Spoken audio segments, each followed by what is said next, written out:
പള്ളിവാസൽ പഞ്ചായത്ത് പരിധിയിൽ വരുന്ന കല്ലാർ വട്ടിയാർ കുടുംബാരോഗ്യ കേന്ദ്രത്തിന്റെ പുതിയ കെട്ടിടത്തിന്റെ ഉദ്ഘാടനം നടന്നു. ദേശീയപാതയോരത്ത് താഴത്തെ കല്ലാറിലാണ് കെട്ടിടം നിർമ്മിച്ചിട്ടുള്ളത്.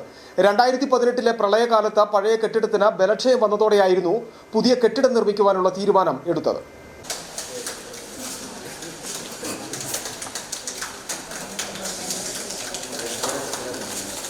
സംസ്ഥാന സർക്കാരിന്റെ 1 കോടിയിലധികം രൂപയും പള്ളിവാസൽ പഞ്ചായത്ത് വകയിരുത്തിയ തുകയും വിനിയോഗിച്ചാണ് കല്ലാർ വട്ടയാർ കുടുംബാരോഗ്യ കേന്ദ്രത്തിന്റെ പുതിയ കെട്ടിടം യാഥാർത്ഥ്യമാക്കിയിട്ടുള്ളത്. 2018 പ്രളയകാലത്ത് കുടുംബാരോഗ്യ കേന്ദ്രത്തിനുണ്ടായിരുന്ന പഴയ കെട്ടിടത്തിന് ബലക്ഷയം സംഭവിച്ചു. ഈ കെട്ടിടം പൊളിച്ചു നീക്കി അതേ സ്ഥലത്ത് പുതിയ കെട്ടിടം നിർമ്മിക്കുകയായിരുന്നു. അഡ്വക്കേറ്റ് എ രാജ MLA പുതിയ കെട്ടിടത്തിന്റെ ഉദ്ഘാടനം നിർവഹിച്ചു.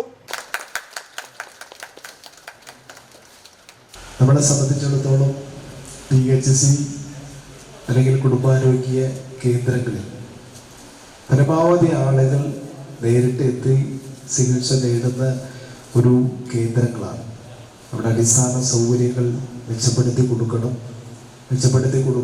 എന്ന് പറയുമ്പോൾ നമുക്കറിയാം ഫണ്ടുകളുടെ പര്യാപ്തതയെല്ലാം ഉള്ള സമയത്തും തോട്ടം മേഖലയിൽ നിന്നുള്ള നിരവധി കുടുംബങ്ങളടക്കം ആശ്രയിക്കുന്ന ആരോഗ്യ കേന്ദ്രമാണ് കല്ലാറിലെ കുടുംബാരോഗ്യ കേന്ദ്രം. ആദ്യം പ്രാഥമിക ആരോഗ്യ കേന്ദ്രമായിരുന്ന ചികിത്സാലയത്തെ പിന്നീട് കുടുംബാരോഗ്യ കേന്ദ്രമാക്കി ഉയർത്തുകയായിരുന്നു. കെട്ടിടത്തിന്റെ ഉദ്ഘാടന ചടങ്ങിൽ പള്ളിവാസൽ ഗ്രാമപഞ്ചായത്ത് പ്രസിഡന്റ് VG പ്രതീഷ് കുമാർ അധ്യക്ഷത വഹിച്ചു. ഗ്രാമപഞ്ചായത്ത് അംഗങ്ങളും ഉദ്യോഗസ്ഥ പ്രതിനിധികളും രാഷ്ട്രീയ പാർട്ടി പ്രതിനിധികളും ചടങ്ങിൽ പങ്കെടുത്തു.